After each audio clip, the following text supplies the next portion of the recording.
Speaker एक transducer है जो इलेक्ट्रिक सिग्नल को साउंड सिग्नल में कन्वर्ट करता है। यदि स्पीकर को आप ओपन करके देखोगे तो आप पता नहीं लगा सकते कि यह साउंड कैसे जनरेट करता है। इसके पीछे की इंजीनियरिंग एक अलग तरीके से काम करती है। यदि बाहर से स्पीकर को देखोगे तो हमारा ध्यान यह बड़ी मैग्नेट ही अट्रैक्ट करती है। यह एक परमानेंट मैग्नेट है। इस मैग्नेट के बीच में एक होल होता है जिसका बहुत बड़ा रोल है। इस मैग्नेट के भी दो पोल होते हैं, ऊपर की साइड नॉर्थ पोल और नीचे की साइड साउथ पोल। इन पोल का डिस्ट्रीब्यूशन इस मैग्नेट में अलग तरीके से किया जाता है और उसके लिए मैग्नेट के दोनों साइड में टॉप एंड बॉटम प्लेट लगी रहती है।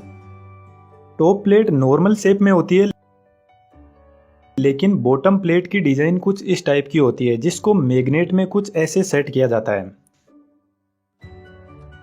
बॉटम प्लेट साउथ पोल से जुड़ी हुई है, जिसकी वजह से बॉटम प्लेट का यह वाला हिस्सा भी साउथ पोल की तरह ही काम करेगा।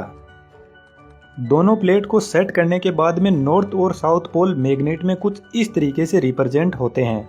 टॉप प्लेट पर बास्केट को सेट किया जाता है जिसके ऊपर पूरा साउंड का सेटअप तैयार किया जाता है।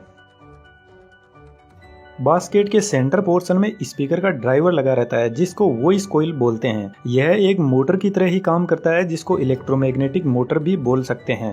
असल में वॉइस कॉइल इस परमानेंट मैग्नेट के बीच में यह जो छोटा सा गैप होता है इसके बीच में सेट होती है और यह इस गैप में फ्रीली अप डाउन कर सकती है।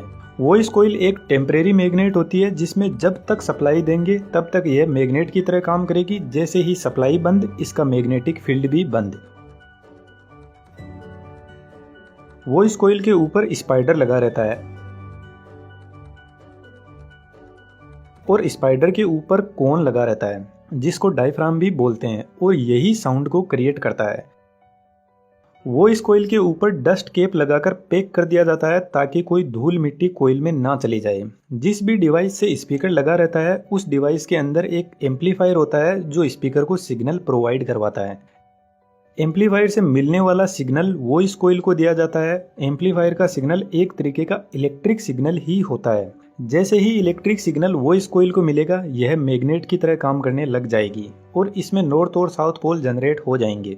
जब वॉइस कॉइल के नॉर्थ और साउथ पोल परमानेंट मैग्नेट के पोल से कांटेक्ट में आएंगे तो सेम पोल रिपेल करेंगे एंड ऑपोजिट अट्रैक्ट, जिसकी वजह से वॉइस कॉइल अप डाउन होने लग जाएगी। जब कॉइल अप डाउन होगी तो कॉइल पर लगा स्पाइडर भी मूव करेगा और स्पाइडर से जुड़ा डायफ्राम भी मूव करेगा। डायफ्राम के ऊपर की तरफ आप देखोगे तो यह वाला एरिया डायफ्राम के मूव होने के लिए होता है। यह एक स्प्रिंग की तरह काम करता है। जब डायफ्राम में मूवमेंट होगा तो जो भी साउंड सिग्नल स्पीकर को एम्पलीफायर से मिलेगा वह हमें सुनाई देगा। यह एक साउंड एडिटिंग सॉफ्टवेयर है। इसमें इसी वीडियो की स्क्रिप्ट डालने पर यहाँ पर आपको कुछ वेवफॉर्म से दिखाई दे रही है। यदि मैं इसको जूम करता ही जाऊंगा तो लास्ट में आपको कुछ वेवफॉर्म का पैटर्न दिखाई देने लगेगा और इसी पैटर्न के हिसाब से डायफ्राम अप डाउन होता है। जब वेव ऊपर जाएगी तो डायफ्राम बाहर आएगा और नीचे जाएगी तो अंदर की तरफ, और हवा में इस वेवफॉर्म का पैटर्न तैयार करता है।